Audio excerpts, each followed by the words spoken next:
Yourself to just stop being so codependent and stop helping other people when that's your habit or almost like compulsive nature is about as effective as someone who has an addiction just telling themselves to stop drinking, stop using, stop smoking, stop gambling. We all know that it's a little bit more complicated than that.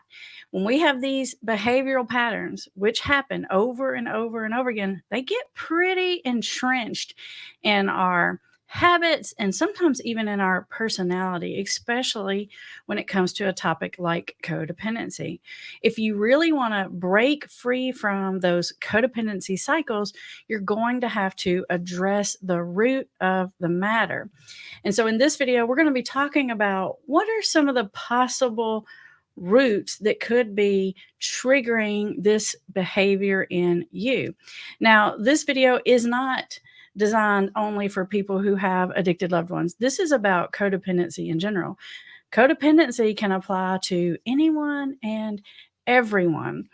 And I know that word can be a little fuzzy or gray, or it means different things to different people and sometimes different things depending on the context.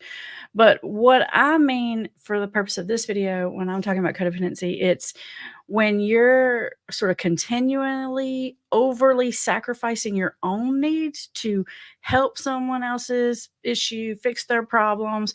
Basically, it's like an over self sacrifice. And that can apply to anyone and everyone. And sometimes that is even the root of someone's addictive behavior, is that they don't know how to get their needs met in a more productive way, and they tend to overdo or overhelp for other people.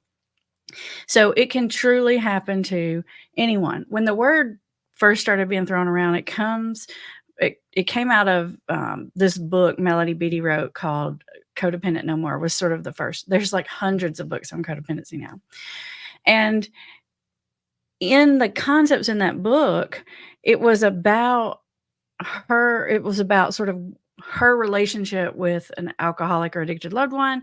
And there was some sort of theory thrown around at that time that because she had grown up with an alcoholic father or an alcoholic family, somehow there was this thought that we subconsciously seek out an addicted person to marry, which I don't really believe that theory at all. It's kind of an old school thought that didn't really have any backing to it, but people would notice, they say, why do I keep falling into this same pattern?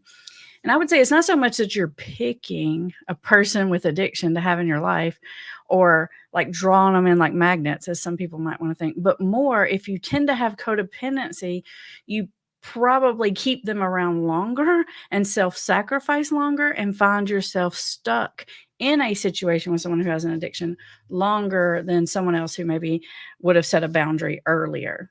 Hopefully that makes a little sense to you. So when I say codependency, I don't mean, oh, you're codependent on their addiction. That's kind of another context of this word. So I've got a whole list for you of reasons why, or kind of like those underlying root reasons why you could struggle with codependency. But I'm hoping that you guys are able to add to the list. Once we start going through them, you might be thinking, oh, what about this one or this one? And I want you guys to add those in the comments. And additionally, I happened to think when I was making the notes for today's talk, I was thinking, I wonder if these guys would like to like have these notes. There's not a lot to them. They're just some bullet points and stuff like that. But some of you sometimes have asked for that, or in closed captions and stuff like that. If that is something you would like to have from these live videos, either write the word notes in the comments or put like a little notepad emoji or something in there. And if enough people are saying they'd like to have these, then I'll start making these available to you, because I almost always have some notes for these. And I thought, well, it might be helpful for people to just have these. So if you want them, just let me know that, and we'll see if we can work that out for you. All right. Simon Sinek always says start with why. So before I tell you what the root cause is, I want to tell you why this is so important to address. Okay. I got some reasons on the notes written down about this too. The most obvious why you need to break these codependent patterns is because you're not getting your needs met.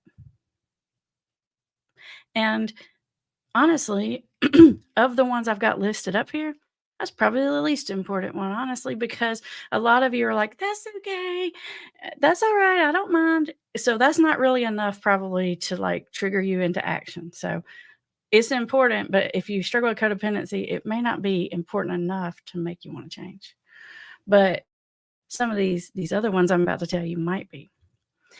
The next big reason why it's really, really important to break these codependent behaviors is because when you're fixing someone else's problems over and over, you are preventing them from growing, which is disallowing them to build self-confidence, self-esteem. If Campbell was here, she'd say, "You're not letting them get their serotonins," and I would agree with her.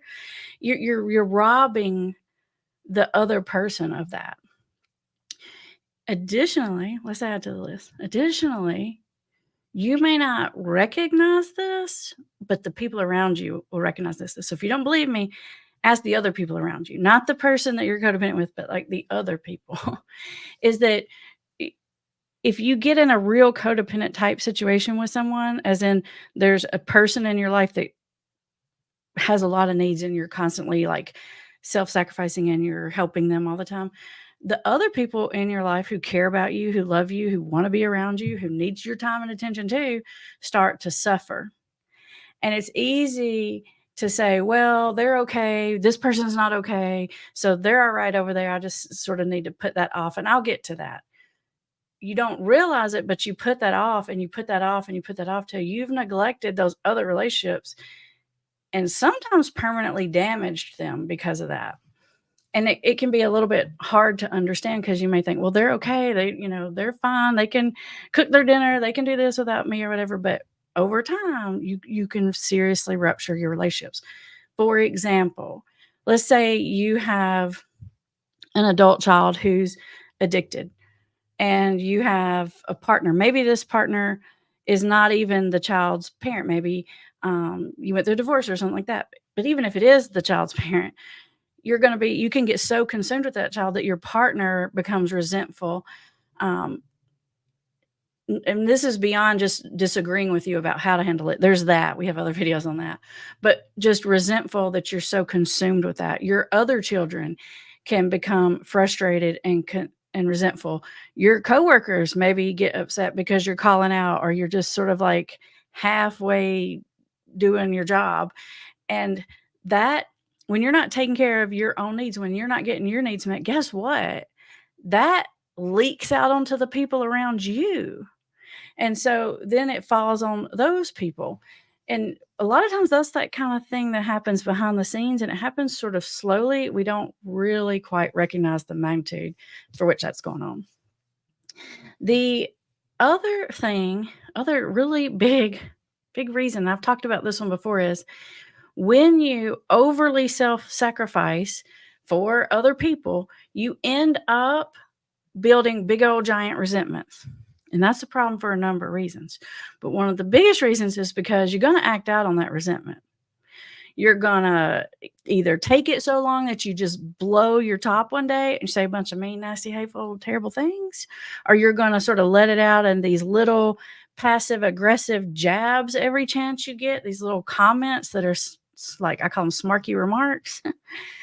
It's going to come out. And then you're going to be acting in a not so great and lovely and wonderful, kind manner.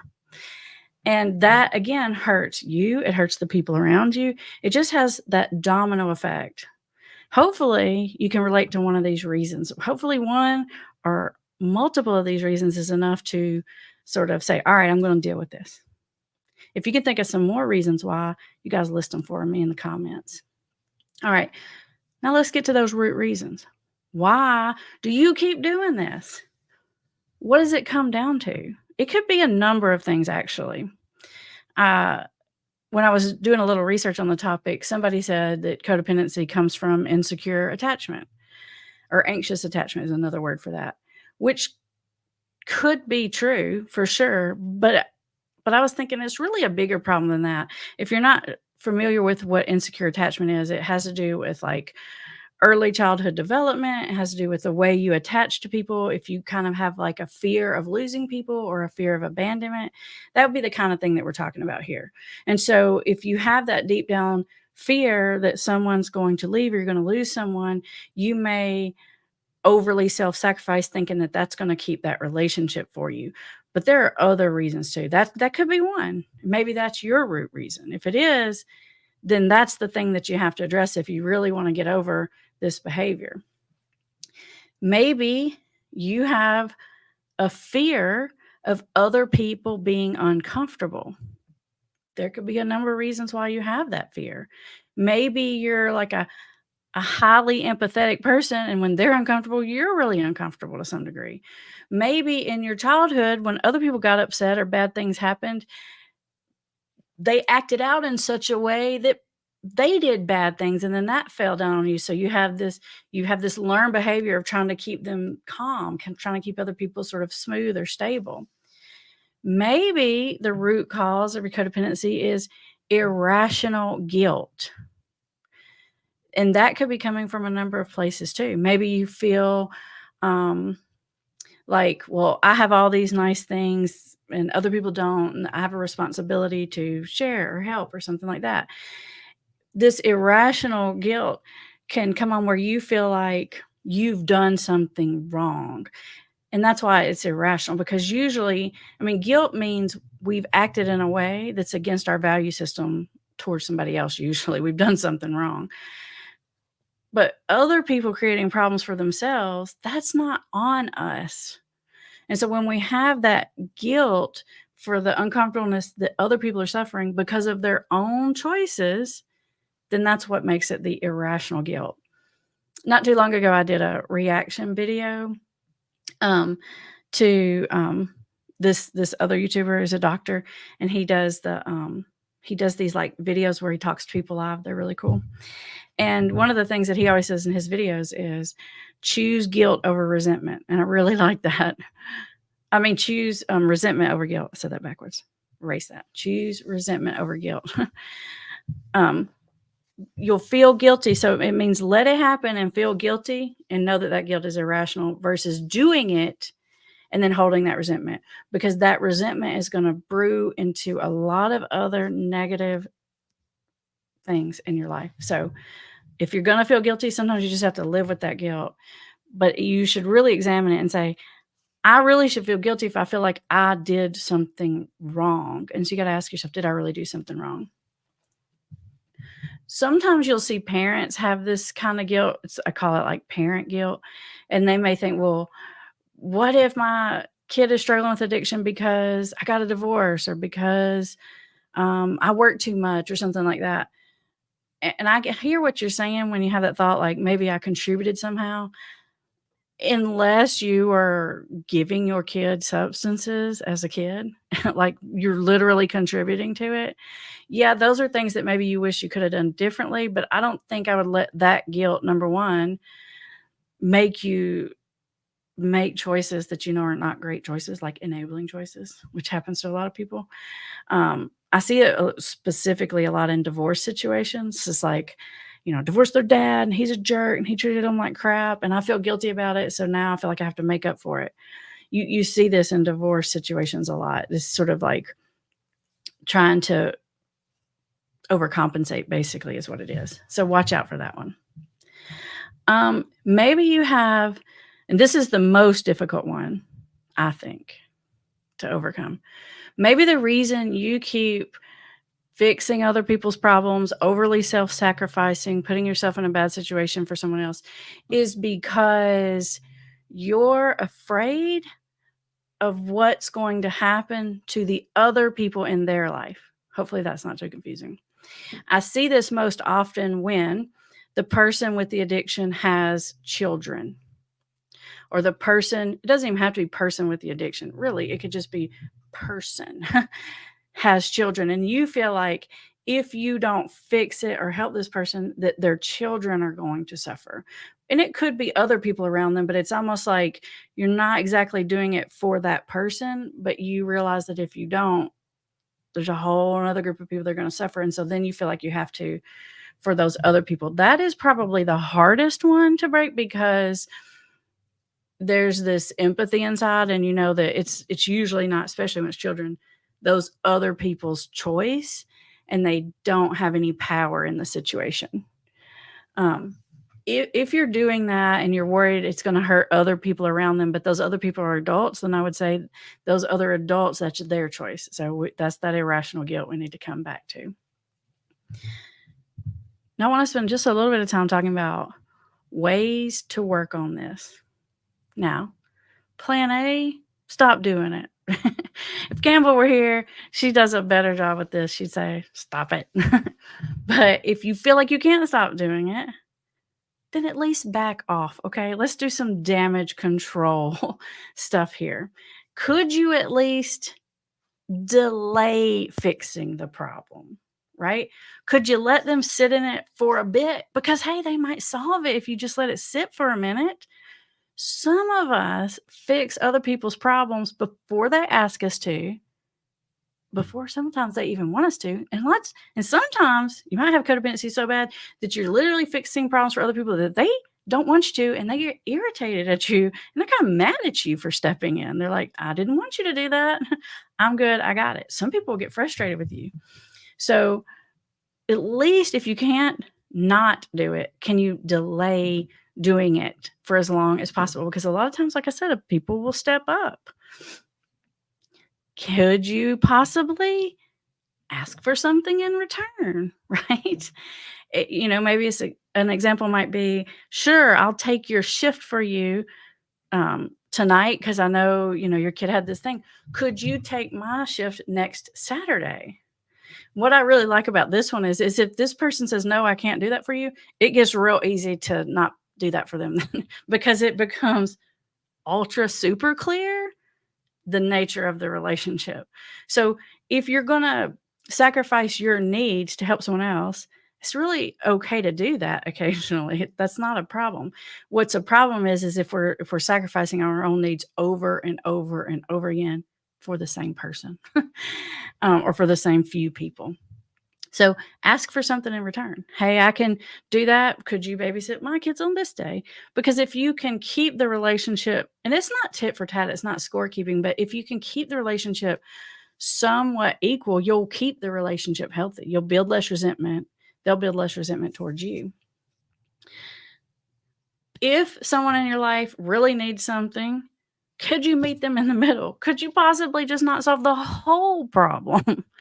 If they need some money, could you give them a little bit of it instead of the whole bunch? And this sounds funny because it's almost like tapering back. It's almost like drink less or whatever, which never works when it comes to addiction. But it might help you to sort of withhold and pull back a little at a time if you feel like you just cannot stop rescuing. Could you, if a person in your life is having a problem and you're worried about it and you can't sleep at night and all that kind of stuff, could you come up with some possible ways you could help that are within acceptable, reasonable limits for yourself? You could say, hey, I could do this. I could make dinner and bring it over to you. I could take care of your dog while you're gone, for X amount of time, whatever. So, and you can give them some multiple choice instead of just jumping in and fixing the problem with whatever solution you think is the solution. So, number one, it's asking, do you need some help? And what would be helpful? And that's actually being respectful of their boundaries by doing that. The other thing that I think is really important when you're going to help is set reasonable expectations up front. And you can do that in sort of one of two ways. It's probably more than that, but I thought of two of them off the top of my head. If it's not something you can do regularly and you know that this problem's probably going to keep coming up for that person, then you can say, hey, normally I wouldn't be able to. And if there's a real reason, then say, because I normally have my kids on Saturday night, because my budget is down to the wire normally, or whatever it is. But I think I can help you out this one time. And by doing that, you're setting a boundary right up front that says, hey, yeah, I can do it for you this one time, but I'm telling you, don't be expecting me to do this for you all the time. Or if it's a situation where someone's going to need some help and there's over a period of time involved, then say, hey, I can help you, and specify how much and for how long. Because when you don't do that, and let's say you say, something vague like, well, I'll help you pay your rent until you can get on your feet. Don't do that. That's what I'm talking about here. I'm saying set the limit. Say, I can help you by contributing $300 towards your rent, you know, for the next 3 months or until you get, your new job or whatever, your first paycheck. Put a limit on it, because then you get past your limit, you get done wanting to help. You're like, okay, I've been doing this 6 months. I don't want to do it anymore. But you didn't say that up front. So then you start with the irrational guilt.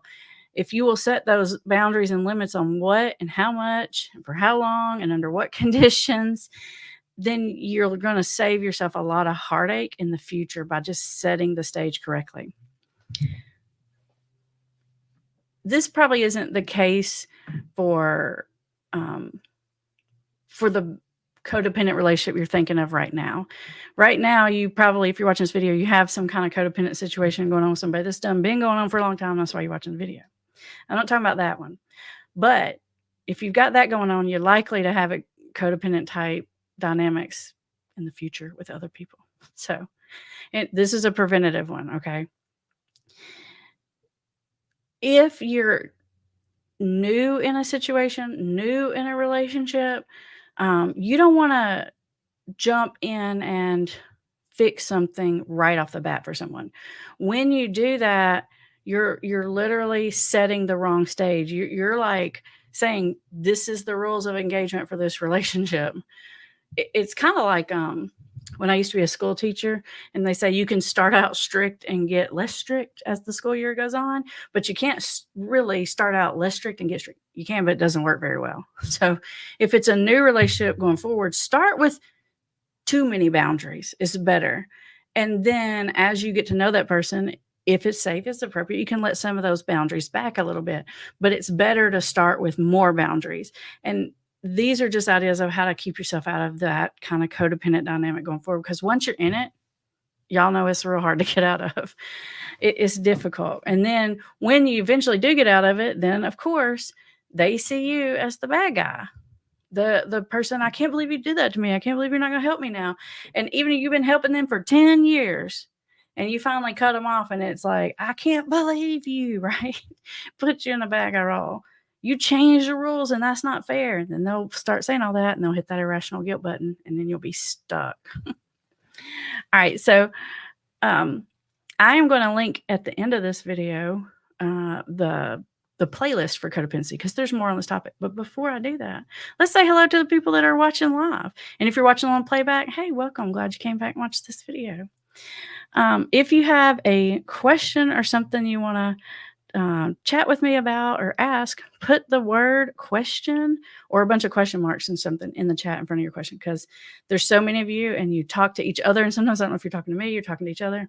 I'm too ADD, I get all confused. So that helps me to find your questions better.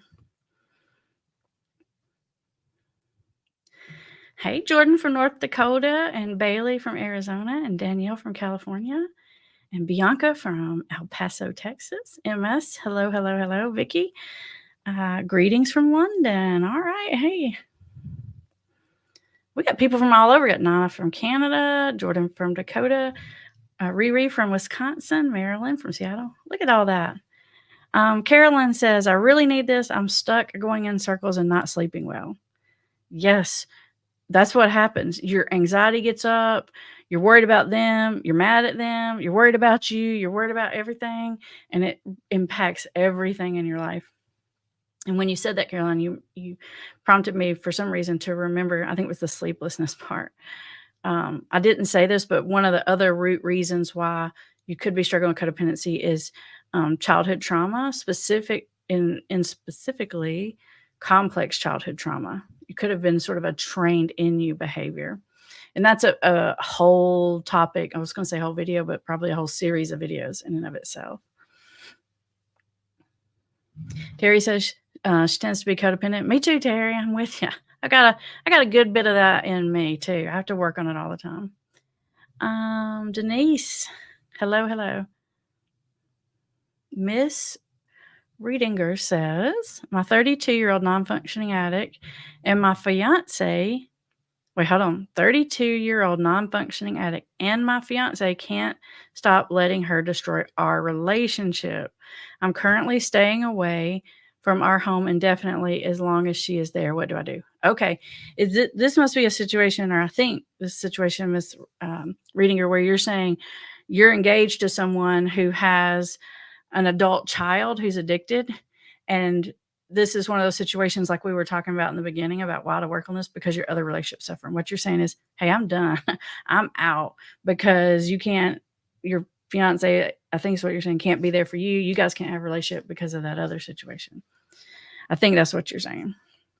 And if that is the situation and you need to draw that boundary for yourself, that's perfectly appropriate. Because guess what? You can enable other people's enabling.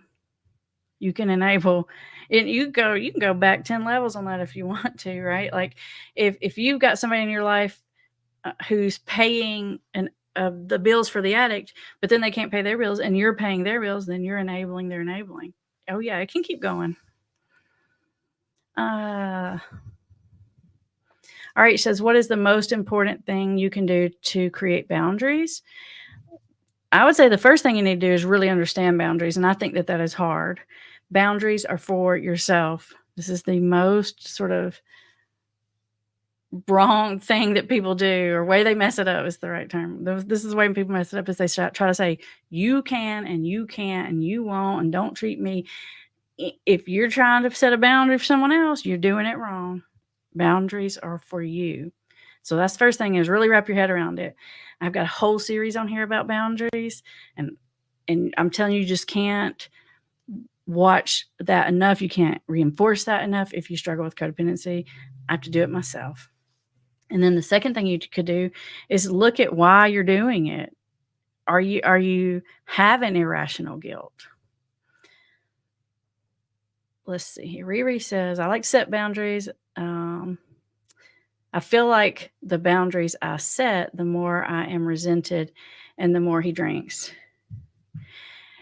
Yeah, if you've been overly self-sacrificing for a really long time and you start to set the boundaries, yeah, people don't like it. And that's what I mean when I say that to turn that dynamic around, you're almost always going to be the bad guy, sometimes forever, and sometimes just for a short time. You can sometimes damage control it, depending on the person's personality, based on how you go about setting that boundary. What you say or don't say, the tone and that kind of thing can make it easier to absorb. But yeah, they're not going to like it. You change the rules of the game and they're mad because those rules didn't change in their favor. Oh, I see some people saying notes. All right. We'll see what we can do about that. How about when you're codependent, having many narcissists in your life that take endlessly? Thank you. The codependent becomes the alcoholic due to all the stress. Oh, I see what you're saying. I gotta tell you, Bonnie, the first thing I think when I read this, and it's just like an impulsive like thought, is I've been doing this 20 years and I've only met probably 3 people in 20 years that I thought were true narcissists. So my first thought is like, are we talking about like narcissistic personality disorder, like the diagnosis? Or are we just talking about like selfish people? Because you can be kind of selfishy or self-involved or kind of cocky or whatever and not be a narcissistic personality disorder. So I'm going to assume if there's many in your life that they're probably more on the just like selfish side, because otherwise, I mean, I don't even know how you'd get that many. You'd have to try to find that many true narcissists. And my guess is that you're training those relationships. So what I would say to you, Bonnie, is you need to go to like one of those very last things I said, which is start with too many boundaries. Okay. And then slowly let out, because if you've got a lot of people around you that are taking advantage of you, you have trained them that way. So instead of saying I'm surrounded by a narcissist, it's like I, for whatever reason, overly self-sacrifice. And then you resent them and then they feel like narcissists. Maybe they are narcissists, but what are you doing to contribute to that? Hey, Robert, thank you for your kind words. Bailey says, Would you be open to doing a live that sole purpose is to answer the questions in the comments and not so much a specific topic? I did that not too long ago, Bailey, when we hit our 100,000 subscriber. It was kind of fun. I answered so many questions, my voice hurt by the time we got done, but it was fun. And then also, if you are interested in that, more of that kind of thing, you may want to be in our membership, because every week in our membership, Campbell and Kim go in there and they have live group coaching where it's all just answering questions, like, and more in depth than what's happening right here. Let's see here. Sugar salad sandwich. I like that profile name. I have to put it up here on the screen because it's fun. Sugar salad sandwich. Love it. Hey, Amber, you changed my family's life. Thank you. I found once my husband got sober, I felt lost. I hated being his wife mom, but when he didn't need me, I felt lost. You know what? That's super insightful of you to say. It's like, we want them to be fixed. We want the situation better, but it's been going on so long, like, it's kind of like, now what? And it even when they get better, I love that you said wife mom, because that was so on point. That's what happens with your spouse. You become their mom, and then you resent them, and then they resent you. And even when the addiction gets better, it's really hard to break that cycle. And I think that's what you're saying here. And I bet there's a lot of people here that could relate to that.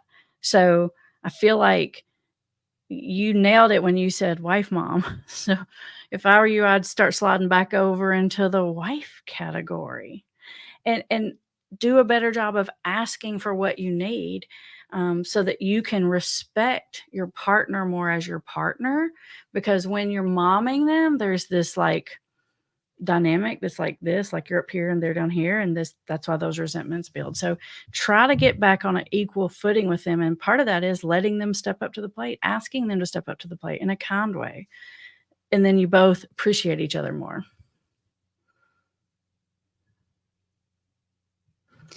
Denise says, not one more Alabama support group. It started in Huntsville. Very helpful weekly meetings. I've not heard of that, but I like that. Not one more Alabama. All right. Very good.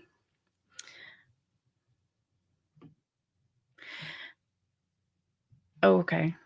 This is good. I'm putting this up here. RH says, codependency seems to be about control to me. To some degree it is. And usually if you're in a relationship and the other person is codependent toward you, you feel like they're controlling you. And it is because they're so worried. It's for a couple reasons. It's because they're so worried that you might suffer that they try to make sure that you do or don't do certain things to prevent problems or whatever. So there's that aspect of controlling. And then there's this other aspect of controlling where that person that's codependent has over self-sacrificed for so long, that they're just ticked at you, and then you get all this, well, if you're going to live in my house, well, if I'm going to pay you bills, then you're going to do it this way and that way. And so that controlling comes in from two places. It comes from a place of fear, comes from a place of resentment. And then you tell them that they're being controlling, and then that causes more resentment because they're like, what are you talking about? I'm controlling.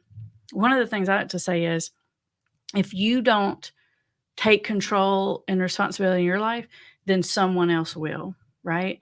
And it's like, I don't want to be boss. I don't want to be controlled. Then take control of your own life. Right. Handle your business, and then no one else will handle your business for you. That's what I like to say. I say that a lot to young people because they don't quite understand that. They want to be adults, but not adult. Y'all know what I'm talking about. LAC's got some question marks here. Thank you for that. I think I'm one conversation away. Put it up here. I think I'm one conversation away from my husband, who's an alcoholic, divorcing me. I've dealt with so much from him, and I don't want a divorce, but I don't know what to do. What should I do? I think I'm one conversation away from my husband, who's an alcoholic, divorcing me. Are you saying that it's just been bad blood for so long that he's over it too? I don't know that there is. If it's that close, one conversation away, you're pretty close to the line.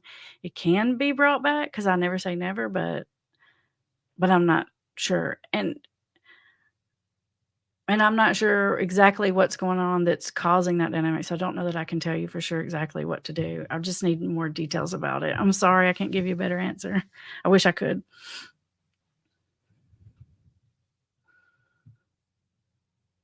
It's actually choose guilt over resentment. I said it wrong. It's like I'm not gonna do it, and maybe I feel a little bit guilty, but that's actually slightly more healthier than I did it, and now I resent you. That's what the saying means. I know I said that, like, backwards and forwards and confused myself. Um, let's see here. Question. I have, um, I'm thinking you're saying over self-sacrifice for decades, started drinking to cope, and then mixed in my law and in the mix, lost my 3 grown children as fallout. I have been sober for 10 months now, but they are still no contact. What now? It's really hard for people in early recovery when other people won't give them a chance because it feels like, "Look, I did it. I'm turning around. I'm really trying. I really mean it this time." And you do, and you are trying. But in the other person's eyes, they've been hopeful so many times and been let down so many times, they just don't even wanna give you a chance. They literally don't want to consider the possibility that things could be better. Um, and as painful as it is, you have to respect their boundaries. If someone is saying to you, "Do not contact me," do not contact them. That is a boundary, that we have to be able to accept whether we like it or not.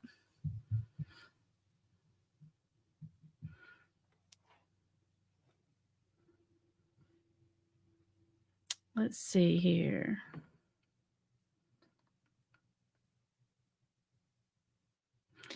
Bonnie says codependency can definitely lead to addiction due to all the stress. Then you can't help anyone, must help yourself. Yes. And I see this a lot in women, Bonnie, because it's like it's sort of like that whine mommy culture thing that's going on. It's like you give, you give, you give, you run all day, you take care of your kids. And then it's like finally it's like this one thing that you're doing for yourself. And that's what it feels like. It's like this is my self-care. I'm having a drink for me, or I'm doing this, whatever it is you're doing for yourself. But what's happening is you're over sacrificing so much, you're emptying the tank. You're trying to fill that void with that alcohol, with that gambling, with whatever it is that's happening there. And as long as there's a leak in the container, it's never going to be filled. And you're right, Bonnie. And then it does lead to addiction.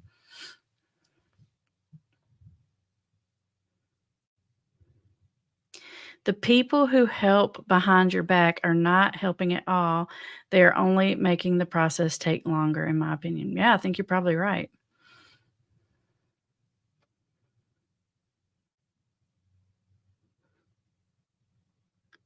Bailey, you got some question marks there, but I don't see your question. Did I miss it? I think maybe I missed it or something. I don't see it. BB says, is it codependency if you are feeling guilty because they act mad at you when you're trying to figure out what you did wrong?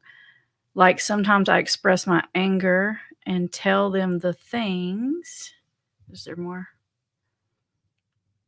They did when drunk, and they will say that they don't want to talk about it or to stop the conversation. And I feel like because they do that, I must have done something wrong because they barely accept fault.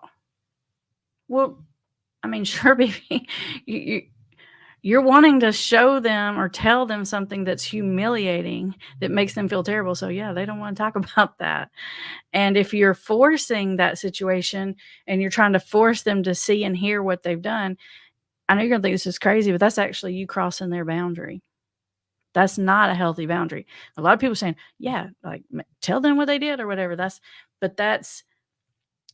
if you're trying to set a healthy boundary, you remove yourself. You literally don't allow yourself to be in a position to be treated like that. That is the better, more healthy move rather than stay in the situation and then try to make the person understand how bad they were or terrible, whatever it was that they did. I know that that sounds a little counterintuitive, but that is a great example of what can happen with the codependency and the resentment. that resentment builds up because you're allowing yourself to be treated crappy, right? And somebody's walking all over you, and you are going to build resentment. Who wouldn't? And that resentment is going to come out some way. It's going to eventually come out bigger than I'm going to tell you what you did. It's going to be bigger, I'm guessing. Um, Annaline says, we just lost our sister to alcoholism. My husband is an alcoholic, and I ask him for help from his mom. His mom now sends him a message about narcissistic. What do I do? Okay, let me read that again. So you lost your sister, your husband's an alcoholic, and you asked his mom to help. I think that's what you're saying. And his mom now sends him messages about being narcissistic. So that's not helpful. First of all, you're not saying he's narcissistic. You're saying he's alcoholic. So I don't know what the truth is there. But if your own mom, I don't wait a second. Is she saying that you're narcissistic, or is she saying that he's narcissistic? If she's trying to send him a message saying that you're a narcissist, I didn't think about that till last second, then I want you to go watch my video where I talk about, I think the title is something like, what does the addicted person in your life tell other people about you? And this is what you're going to hear. If what's happening is the mom is sending him messages, kind of hinting to him, telling him that he's narcissistic, then I would maybe work more on getting on the same page with the mom, asking if you want her to help with something specifically, ask her to watch these videos, something like that, because whatever's happening, she's missing the mark, right? Not helping, not helping mom-in-law. My dog's cafe and bar says, I have been with my boyfriend for a year. He's just coming off an 8-day bender. I think I should put in a boundary not to see him in person until he seeks help again or outpatient help. This is a good question. And we get this kind of question, maybe not exactly this question, but pretty much this question all the time.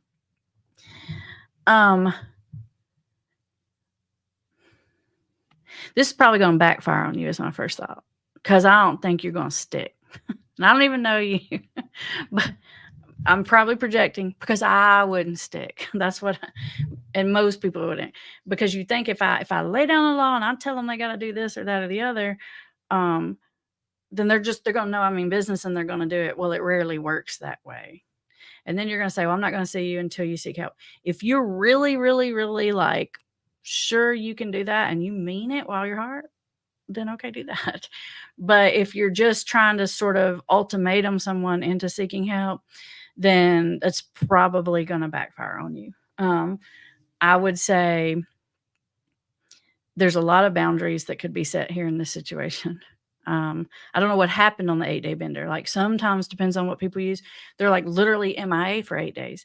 And if I'm dating someone who's going MIA for days at a time, like literally no contact, and I'm scared to death, I think they're like in a car crash or something. I don't know that I can stay in a relationship like that because they're MIA for 8 days. Or if they're on a bender for 8 days and they're nasty and they're ranting and they're raving and they're saying ugly things or they're obnoxious or whatever, deal with the problematic behavior that's the result of the substance, like the being gone, like the ranting, like the not paying the bills, whatever it is that's happening. They'll be able to hear that usually more effectively than they're able to hear like, you are an alcoholic, you are an addict, you need to get help. That word get help is triggering in and of itself. I have some videos on that. Lots of them. How to get someone out of denial, how to get someone to accept help. There's a whole playlist. So definitely check those out because it's a complex topic. Tiffany says, rules versus boundaries. I have a video called Exactly That. And Kim, who is one of our family recovery coaches who works with the people in our membership, she describes it in a even better way because she says it's like a boundary versus an ask. Like sometimes we feel like everything we ask, we have to put a boundary behind it. Like if we ask someone to take out the trash, we feel like we have to say, or else I'm going to do or not do this. So realizing that everything isn't a boundary. boundaries really should be pretty few. If you go and you throw out a bunch of them, you're gonna make yourself crazy trying to enforce all these boundaries. You're just gonna make your own life hard. So, um, yes, decide, are you asking someone to do something or are you setting a boundary around them doing something?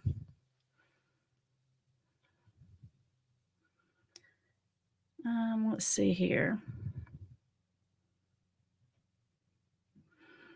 Nana says, it's harder to set boundaries because my son has mental health issues that muddy the issue.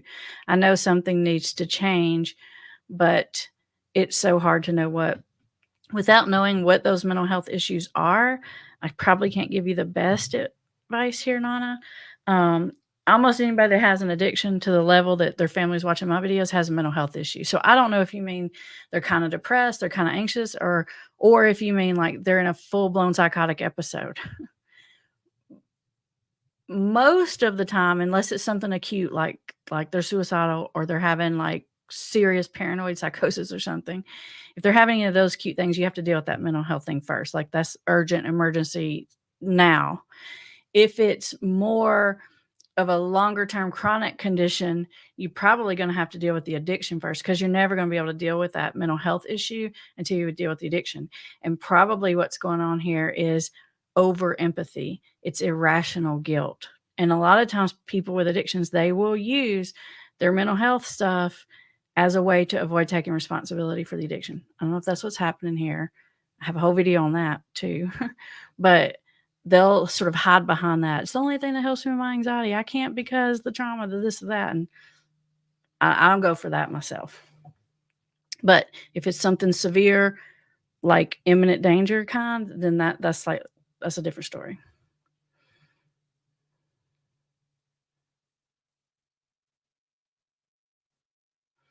Miss Reedinger says you just joined. Oh, you just joined our membership. Campbell and Kim do every other week. So this week, Kim did it and it's every Wednesday at 1:30 Eastern, and Campbell will do it next week. And so they just swap off. It's every other, unless like one of them has to be gone or something, and then they might fill in for each other. But it's Campbell's on next week. Brittany says, can you talk more about how addicts respond to boundaries? I was shocked dealing with my addict about how they would ignore and continually bullying me and try to overcome my boundary. Not the same as normal non-addicted people. Strategies to keep strong boundaries and not become the bad guy. How to deal with resentments towards addicts who is sober now but still sees you as the bad guy. I have never really taken accountability for the damage they have caused. When you're saying this to me, Brittany, I have the impression that what you're saying is like you're saying like, no, I can't give you money, or no, you can't borrow my car, or something like that. And they're just doing this thing where they're like pestering you. Maybe they're following you around the house. Maybe they're asking 1,000 times. Maybe they're yelling at you. Maybe they're being mean to you. Maybe they're threatening you, trying to sort of bully you into changing your mind. Then you're going to have to set a boundary on the bullying behavior. So maybe the initial boundary is, no, I'm not going to give you money. And the secondary boundary is, I'm not going to stay here and be bullied. It's kind of like a kid who wants something, right? There's sort of levels, especially if you're talking about an addicted young person, right? It's like, I'm going to ask you nicely first time. And then I'm going to try to like bargain it out of you. Well, what if this? What if that? I'm trying to try to negotiate it with you. And then if that doesn't work, then I'm going to say mean, nasty things. I'm going to tell you how it's your fault and you're over controlling and you're crazy and you need to take your meds and whatever. They're going to say mean things to you. And if that doesn't work, they might up the ante and even go to this next level of threatening that something bad will happen to them. Well, if you don't give me the money, I guess I'll just have to go out on the street and sell myself, something like that. Or I guess I'll just have to go buy it on the street and who knows what happened to me. They'll start, I call it emotional blackmail. So they'll take it from level 1, 2, 3, 4 to just push and push and push to get what they want. The worst thing you can do is let the pushing behavior make you change your boundary. You'd have been better off to do the thing they wanted to begin with than to set the boundary and then let them act a fool. They'll fit and then cave, because now you've broken 2 boundaries, right? Whatever the initial one was, plus you've allowed yourself to be bullied into something. Think about like If your kid throws a tantrum for something, now you definitely can't give it to them. That's what I tell my kids. I said, "Well, now I definitely can't give it to you because you acted that way, and we can't be rewarding that." So you're gonna have to hold strong. If you show them that the bullying doesn't work, maybe it's block your phone, whatever it is you have to do, people only do what works. So that behavior will extinguish eventually, but you have to be consistent about it.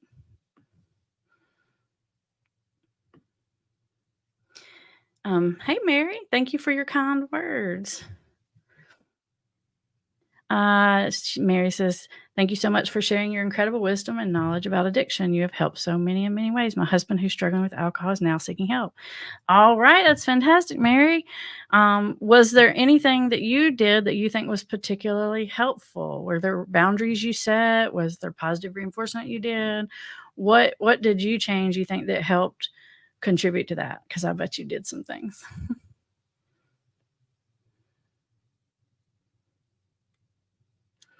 Linda says, "My son has been sober for almost 11 months now, and he looks very good. He destroyed his teeth doing drugs, and I've offered to get him health help to get his teeth fixed. Is that a good idea?"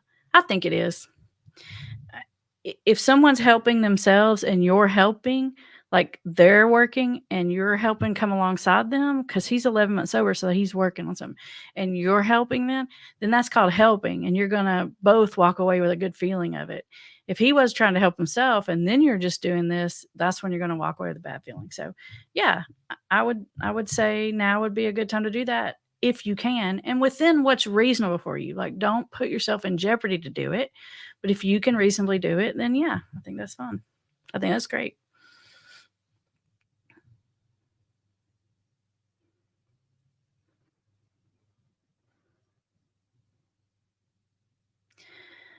Cars and Crypto says, "Your thoughts on codependency versus separation anxiety and an alcoholic that is in limerence."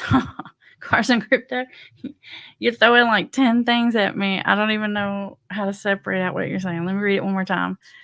Codependency versus separation anxiety. Okay. Codependency is really more about a fear of someone else being uncomfortable. And separation anxiety is more a fear about you being uncomfortable because they're gone. So if I had to separate it, that's the way I do it. My apologies. Dog's crazy out there. And an alcoholic that is in limerence. I don't I don't know how to answer that last piece because I don't know how that last piece connects to the first piece. Like, are you having separation anxiety from an alcoholic and you're in limerence? They're in limerence. It's your brother. So I'm not sure I'm very helpful on that. I apologize, but I bet there's a whole lot to that story.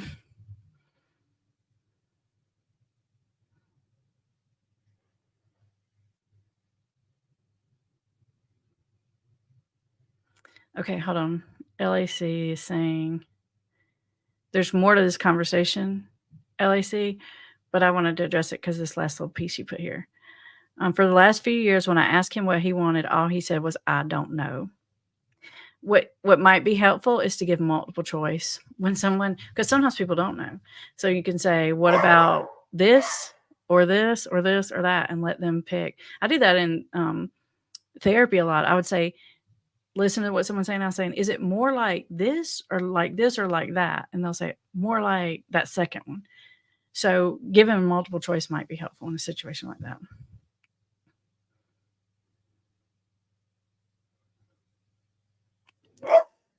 Victoria says, "I found myself being anxious when I know my partner is anxious or something.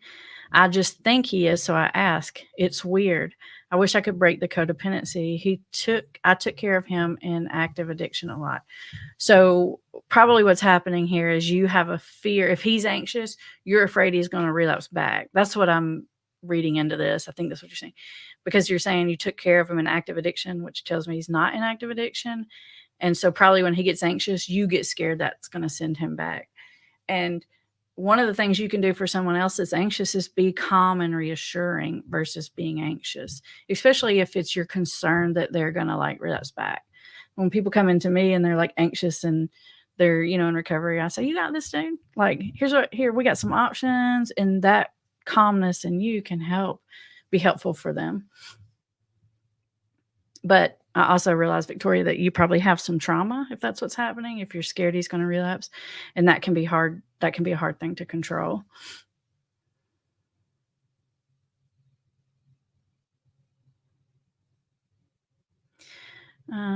Bridget says, "What advice would you give to both sides, a codependent wife, addicted husband? The relationship started this way, want to save the marriage. What is your advice for both sides in trying to heal?" Well, the codependent person needs to step back and the addicted person needs to step forward in most cases to balance out so that you can be in an equal partnership type relationship. Because typically what's happening is the codependent person is over functioning, the addicted person is under functioning, and that creates resentment on both sides. You're resentful because that person's not taking care of their responsibilities, and they're resentful because you're trying to control them and treating them like a child. So to correct that, they have to step forward and you have to step back so that you can be on equal footing and respect each other.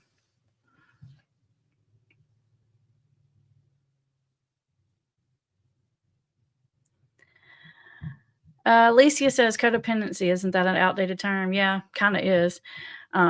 And honestly, the only reason I called it this is because YouTube says that you guys want me to make a video on codependency. Like they've been telling me that for weeks. I'm like, okay, YouTube, I hear you. You're saying I need to make a codependency video. Science says attachment injury and attachment wounds, which lead to why we stay with others and why we don't make boundaries. Yeah, I do think that that's a big piece of it, but I think there are some other pieces of it too. Um, but I definitely agree that the a big basis part is that fear of like losing the relationship. But there's more pieces of it too. Like for example, when you see codependency from like a parent and a child, it's just that's one of the biggies. There are some others. But I agree, the word is sort of all muddied up, and I don't like the word that much myself either. The topic is legit, but the word is not a great word. All right, everybody, I think we're out of time. I appreciate you hanging out with us. I will link up the playlist for you on codependency, and I will get these notes. I'll try to get these notes put in so you guys can just download them. So check back in a couple hours if you want to, and I'll have that link in here. I'll put it in the description and in the comments, and so you can grab those notes if you want them. I'll see you guys next Thursday at 1 Eastern. Bye, everybody.